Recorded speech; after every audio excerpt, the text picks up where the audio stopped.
Hello, greetings everyone! Welcome to my vlog, Buhay Britanya ng Pinay. Ang inyong lingkod, Auntie Lori. For today's vlog guys, magluluto si Tita ng stir-fried vegetable with chicken. So, yeah, ito ang mga ingredients guys. So, let's get started now. So, I'm gonna turn on the fire. So, ayan po guys, di na muna magpapakita si Tita. Nakafocus tayo dito sa ating pagluluto. So, ayan muna ang gawin ngayon. Vlog for today is magluto si Tita ng aming dinner for today. Yan, medyo konting lahok lang po ng aking chicken. Then, i-stir fry po natin lahat ng vegetable na meron ako. Parang semi, siya, chop suey. Pero wala kasi akong carrots, hindi kompleto yung sa chop suey. So, stir fry na lang yung mga leftover vegetable natin ang meron dito. So, ayan lang muna ang nakayanan ng Tita. So, let's get started. I'm gonna pour some oil here. So, isusutay na po natin yung mga ricados ng ating stir fry. So, iunahin na po natin yung onion. So, ayan guys. Pag medyo okay na yung nagba-brown na siya, yung ating onion. So, ilalagay na rin po natin yung ating minced garlic, guys, para masarap yung ating stir-fried vegetable with breast chicken. So, ayan po. So, i-ano lang po natin siya hanggang brown na po siya, light brown. Then, ilagay na rin po natin yung ating minced garlic. So, mamaya na natin ilagay yung ating spring onion and then chili. So, i-fry muna po natin ng husto yung ating mga ricados. So, ayan. Medyo maamoy na po siya, guys. Nangangamoy na yung ating niluluto kaagad because of this onion and garlic. Then, I'm gonna go ahead to put this breast chicken. So, meron na rin po yung konting salt and pepper. Dadagdagan na lang po natin mamaya. So, isusunod po natin medyo may katigasan yung ating beans. At ilalahok din natin kaagad itong cabbage. Then, huli na po yung bell pepper. Then, yung ating pak choy. So, ayan guys.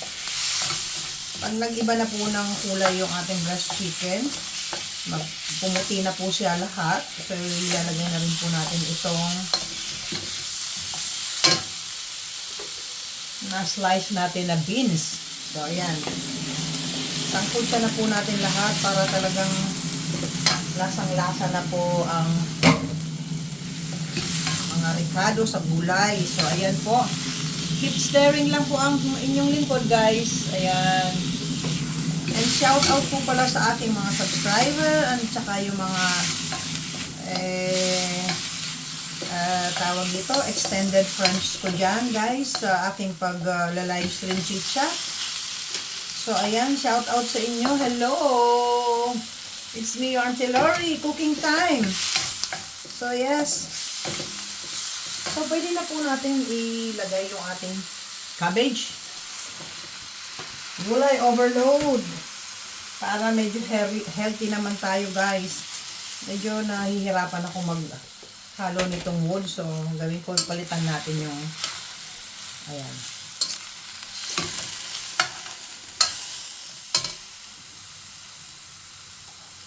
Ayan guys, medyo halfway na yung pagkaluto ng ating cabbage. Sunod na rin po natin yung ating bell pepper, which is red and green. Ayan. So, ilalas na lang po natin yung pak choy. Kasi madali lang naman po yan maluto. So, ayan po guys. Keep stirring lang po tayo guys. Lagyan na po siya natin ng konting pepper. At maglalagay din po pala tayo dito sa ating stir fry ng konting soy sauce. Mamaya na yung ating oyster sauce para lalong mas masarap pagka yung luto na po lahat ang vegetable. Ayan guys, mga naluluto na yung gulay na ginagawa ni Tita. So, isusunod na po natin yung pinaka matigas na part ng pak choy bago po yung Ito inahugasan ko na po ito pero isasali ko pa rin po siya. Then last na lang po yung ating dahon ng pinaka-patchoy na ano, yung pinakamalambot na part. So yeah, guys, keep stirring lang po. Then sa akin pong ano nakapaglagay po ako ng 1 tablespoon of cornstarch, yung pinaka-slurry natin, pampalapot. Ito po ang ilalagay natin mamaya pagka ready na lahat yung gulay natin, kung malambot na. At ilagay na rin po natin tong chili. Ayan. So, a while ago na ilagay ko na po rin pala yung ating chicken stock, chicken cube po. Naglagay po ako ng isa kanina, hindi ko na naipagpakita sa inyo. So, ayan. Nasa halfway na po tayo. So, maglagay tayo ng konting oyster sauce para malinamnam po yung ating vegetable. So, ayan. At least 1 tablespoon para lumasa po yung ating stir fry vegetable. I-mix natin siya para maihalo lahat po yung yung sauce ng oyster sauce. So nalagyan ko na rin po siya ng konting soy sauce. Hindi na po ako magdadagdag ng salt. Tama na po yan. So ayan guys, almost halfway na po yung gulay natin. So I think i-add ko na rin po yung tawag dito, dahon ng ating patchoy. Ano ba yan? Si Tita mali-mali na yung sinasabi. Ano ba? Nabubulol sa kakahalo nitong gulay na ito, guys. So, ito po ang magiging dinner namin mamaya. And then, after ko pong maluto itong stir-fry vegetable, meron din po ako mga ilang peraso ng aking chicken breast. Yun po ang partner. Magpiprito po tayo after nitong pagluluto ko ng stir-fry vegetable with chicken breast. So, ilalagay na po natin yung ating nilagay na 1 teaspoon of cornstarch, which is slurry po, para lumapot yung ating gulay. Ayan, guys. So, keep stirring lang po. So, maglalagay din po ako ng konting onion, yung leaves ng onion po guys, konti lang para medyo malasa pa. Ayan po, lumapot na po yung pinakasabaw.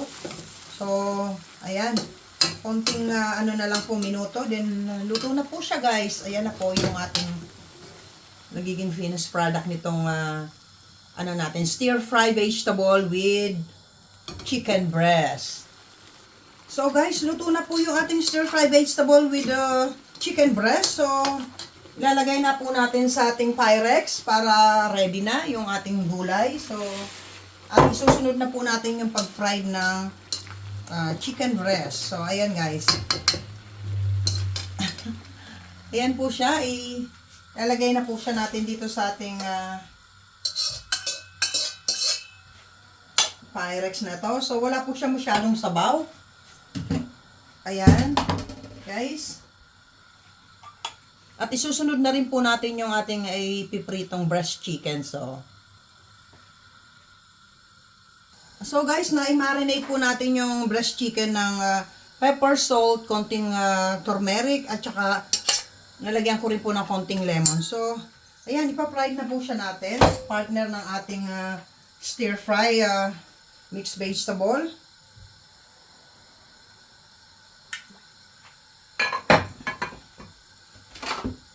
At yan po guys, yun ang magiging dinner ni Tita. So, let's get started. Iprito na po natin. Ayan po guys.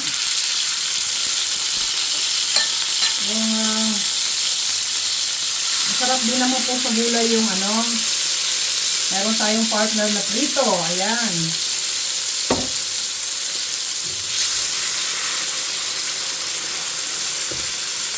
Para isahan na lang po.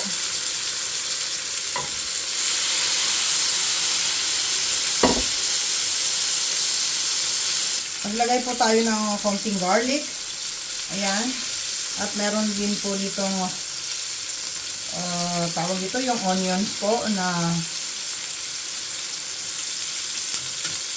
spring onions. So, para masarap po ang amoy. So, ayan. Pwede na po natin baliktad or flip. Wow, looks yummy.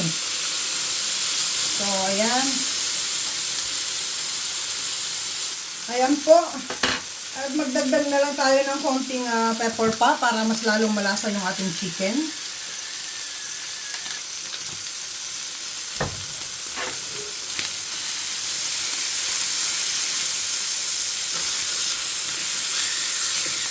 Kailangan po natin lutuin ng gusto yung ating breast chicken, guys. Hanggang sa lumambot siya. So, hapoy na po yung pagpiprito natin ng chicken at tinanggal ko lang nga po pala yung mga onion niya. Gusto ko lang po half para makakain pa rin po natin. So, ayan. So, malagyan po natin ng pampalasa pa konting oyster sauce sa ating chicken. Parang sizzling na rin po siya. Para mas lalo pong lumasa yung ating fried sizzling chicken. So, ayan po guys. Tiyak mapaparami ang kain nito ni Tita. Mukhang tamang-tama ito. Swak na swak ito sa ating ginawang gulay a while ago. So, ayan po. Mga konting minuto pa po. Mga 1 minute, 2 minutes. At ready na po yung ating chicken. So, ayan. Ang ganda po yung maluluto lahat. Kaysa yung medyo meron pang pula-pulang makikita dyan. So, ano pa po natin, ibaliktad natin para maluto pa ng gusto yung chicken. So, guys, bali, ano na po, eksaktong al dente na po yung ating, chicken. Malambot na po siya. Pwede ko na pong ahinin at mag-prepare na sa aming pagdi-dinner. So, ayan po, guys. Ayan po, luto na po yung ating chicken. Ilalagay na po natin sa ating plato yung ginawa natin fried sizzling chicken. So, ayan guys. Nalagyan na rin po natin ng konting oyster sauce para iba naman ang lasa niya. Pero, ano lang po siya, simple lang ang pagkaka-fried ng chicken na ito. So, ayan po guys. Ang finished product ng pag-fried ng Tita. So, ayan. Matatakam-takam kaya sila yung mga in-invite kong kumain dito ngayon. So, ayan po. At ito na po yung finished product ng aking vegetable, stir-fry vegetable with chicken breast. So, ayan. Thank you so much for watching, guys. Don't forget to like and share. Hanggang sa muling pagbablog ni Tita, guys. So, thank you po talaga. See you soon po. Bye muna po for now. And thank you so much. Bye!